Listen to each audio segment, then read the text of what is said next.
Miss হবে না আপনার পছন্দের টিভি শো, দেখুন জি5 অ্যাপে একদম ফ্রি।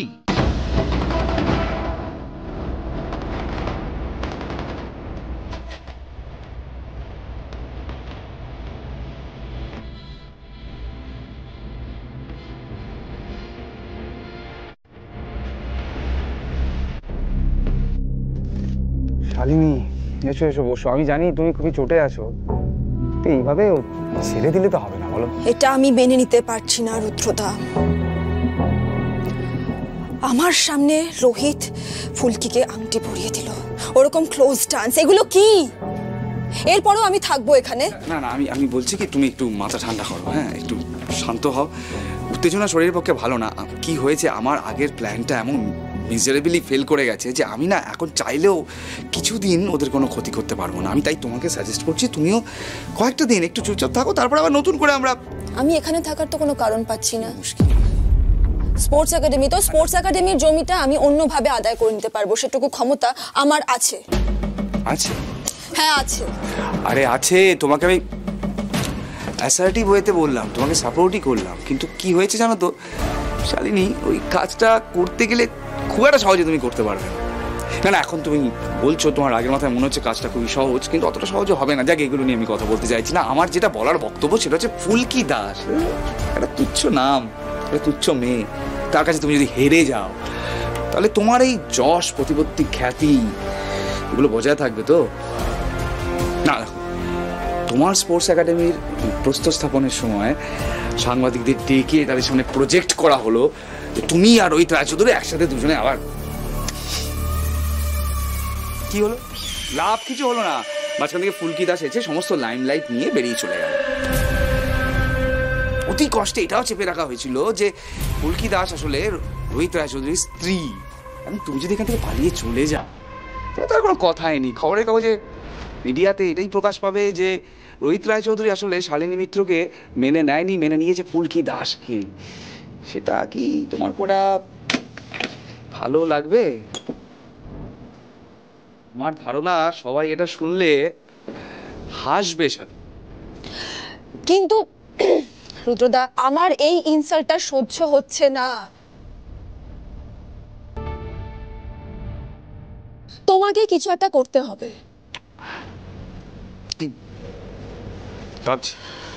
তোমরা প্রত্যেকে নিজেদের ইমেজ বাঁচানোর চেষ্টা করে যাচ্ছ, আর মাঝখান থেকে আমি ফাঁকে পড়ছি কেন?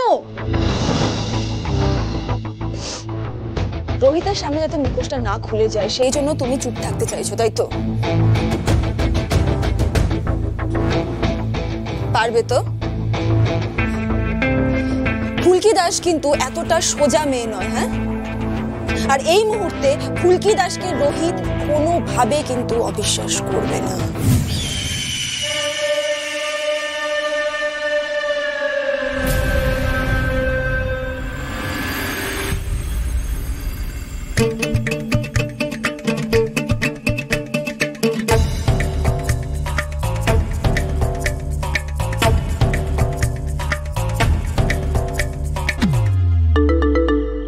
কে?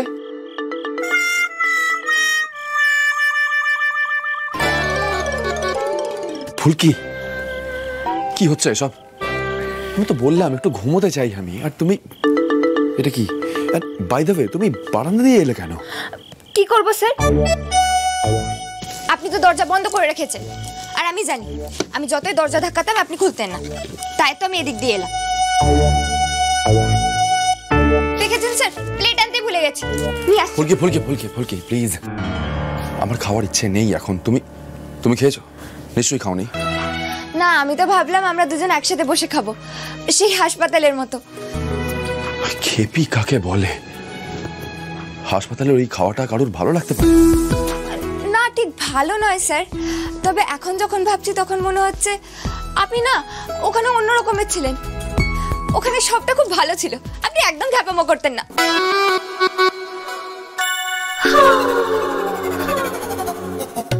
What do you mean, ফুলকি দাস? অন্য সময় আমি খ্যাপামো করি? করেনি তো স্যার, না হলে কি জঙ্গলের মধ্যে বন্দুক ধরে বারবার করে গুলি চালানোর জন্য বলবে? আর আপনি বারবার করে কেন বলছিলেন যে আমি আপনাকে ঠকাচ্ছি? আমি তখন আপনাকে জিজ্ঞেস করার সুযোগ পাইনি, কিন্তু ভেবেছিলাম আপনি যখন সুস্থ হয়ে যাবেন তখন আপনাকে জিজ্ঞেস করব। এবার বলুন তো স্যার, আমার নামে আপনাকে কেউ কিছু বলেছে? না হলে নিজে নিজে তো আপনি এসব ভাববেন না।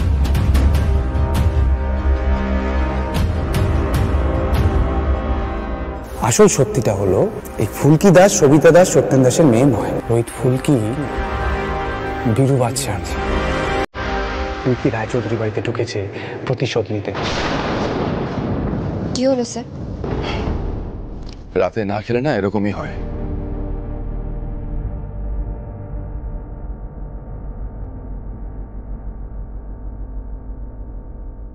যাও প্লেট নিয়ে এসো, আমরা দুজন একসাথে খাবো।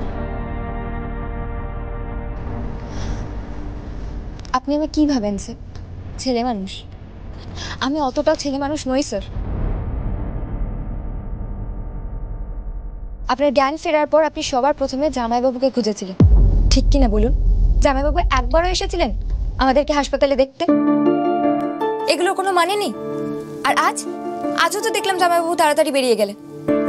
আপনি তো সন্ধ্যাবেলায় বলেছিলেন জামাইবাবুর সঙ্গে কথা বলবেন। কি আবার খেপছো তুমি? রুদ্রর দিকে আঙুল তোলার চেষ্টা করছো, কেন করছো বলো তো?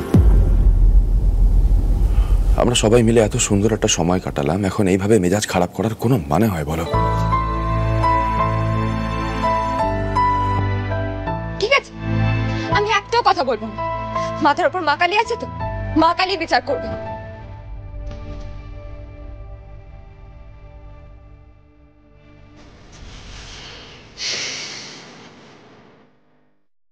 রুদ্রকে নিয়ে আমার মনেও খটকা লাগছে। ফুলকির জন্ম পরিচয় নিয়ে রুদ্র তো আলোচনা করতে ইন্টারেস্টেডই নয়, এক প্রকার অ্যাভয়েড করছে ব্যাপারটা। এদিকে ওই বলেছিল যে ফুলকি নাকি ওই বীরু বাদশার মেয়ে, আমাদের সবার ক্ষতি করতে চায়। কিন্তু এটা সত্যি হতে পারে না, I am sure about it. কিন্তু এখন এই বিষয়ে ফুলকিকেও কিছু জিজ্ঞেস করা যাবে না, তাহলে রুদ্রকেও আরো বড় মাপের অপরাধী ভাববে, সেটা ঠিক হবে না। আমি রুদ্রকে কোনোভাবে ছোট করতে পারি না।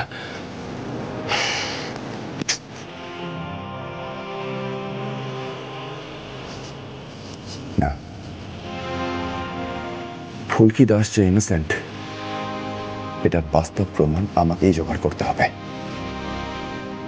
তারপর সব প্রমাণ নিয়ে আমি রুদ্রর মুখোমুখি হব। দিদি, দিদি, কোথায় গো তুমি? মাথাটা খুব গরম হয়ে আছে, তেল লাগাবো। দিদি, ও দিদি, তুমি শুনতে পাচ্ছো?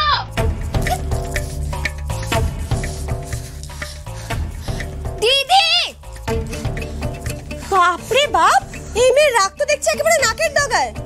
তা কি হয়েছে, এত হাঁকডাক কিসের?